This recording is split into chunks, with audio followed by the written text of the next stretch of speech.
রাজগঞ্জের বিডিওর আগাম জামিন আর তাতেই প্রশ্ন। অভিযুক্ত বিডিওর আগাম জামিনে প্রশ্ন হাইকোর্টের। বারাসত আদালতে বিডিওর আগাম জামিনে প্রশ্ন।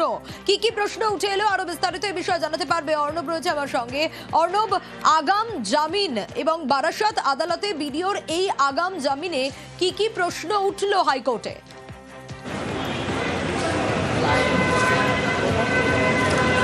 দেখো, বিচারপতি তীর্থঙ্কর ঘোষ তিনি আজ তার পর্যবেক্ষণে জানিয়েছেন যে 26শে নভেম্বর বারাসত আদালতে যখন আগাম জামিনের মামলার একটা সিদ্ধান্ত হচ্ছে এবং যিনি বিচারক রয়েছেন সেই এজলাসে কেস ডায়েরি রয়েছে, একই সঙ্গে এপিপি বা অতিরিক্ত সরকারি আইনজীবী এবং বিশেষ সরকারি আইনজীবী উপস্থিত রয়েছেন এবং যেখানে আগাম জামিনের ভাগ্য নির্ধারিত হচ্ছে সেই জায়গাতে কেন কেস ডায়েরি একবার খুলে দেখা হলো না বা সেটা নির্দিষ্টভাবে পুঙ্খানুপুঙ্খভাবে তুলে ধরা হলো না এজলাসের মধ্যে?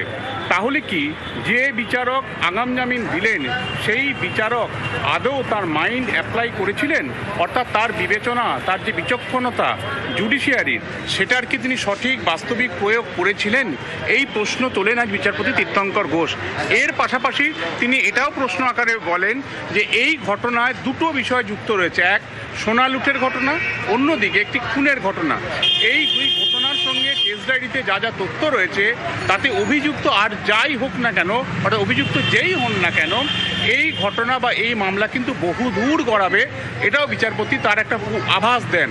এবং একই সঙ্গে এই আগাম জামিনের যেটা বাতিল করার আবেদন নিয়ে রাজ্য সরকার কলকাতা হাইকোর্টে দ্বারস্থ হয়েছিল, রাজ্যের তরফে পিপি দেবাশিস রায় তিনি জানান যে সল্টলেকের একাধিক জায়গা, বাইপাস এবং নিউটাউন পর্যন্ত গাড়ির মধ্যে কি ঘটনা ঘটেছে, চালক মোবাইল বন্দি করেছিলেন যে ছবি, তাতে অভিযুক্ত এই ভিডিও তিনি মারধর করছেন স্বর্ণ ব্যবসায়ীকে, এরকম তথ্য তাদের সামনে রয়েছে তদন্তে, যা প্রাথমিকভাবে উঠে এসছে।